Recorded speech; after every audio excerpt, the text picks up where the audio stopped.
اپنی نیکیوں کو اس طرح چھپاؤ جس طرح تم اپنے عیبوں کو چھپاتے ہو۔ انسان گناہ کرنے کی وجہ سے جہنم میں نہیں جاتا، بلکہ گناہ پر مطمئن رہنے اور توبہ نہ کرنے کی وجہ سے جہنم میں جاتا ہے۔ شکوہ شکایت کی لت لگ جائے تو ناشکری زبان کی لذت بن جاتی ہے اور انسان ہمیشہ بے سکون ہی رہتا ہے۔ اللہ پاک ہم سب کو اپنے شکر گزار بندوں میں شامل رکھے، آمین۔ بے بس انسان کا بہترین علاج اس کا اللہ کے حضور سجدہ ہے۔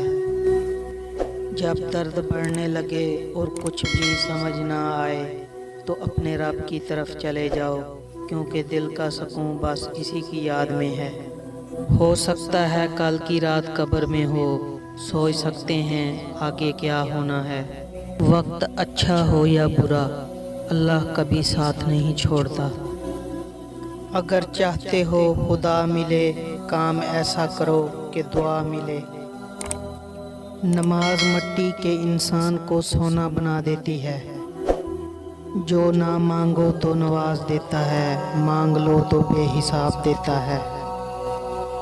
ہر کسی کے لیے دعا کیا کرو، کیا پتہ کسی کی قسمت تمہاری دعا کا انتظار کر رہی ہو۔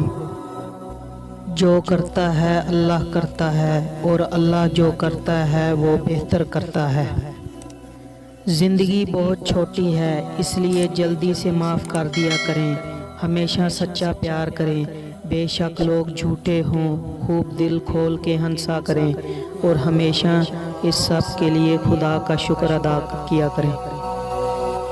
بندہ جس وقت گناہ کرتا ہے اللہ اس پر 4 احسان فرماتا ہے: رزق کو بند نہیں کرتا، گناہ کو ظاہر نہیں کرتا، فی الحال عذاب نہیں کرتا، تندرستی کو موقوف نہیں کرتا۔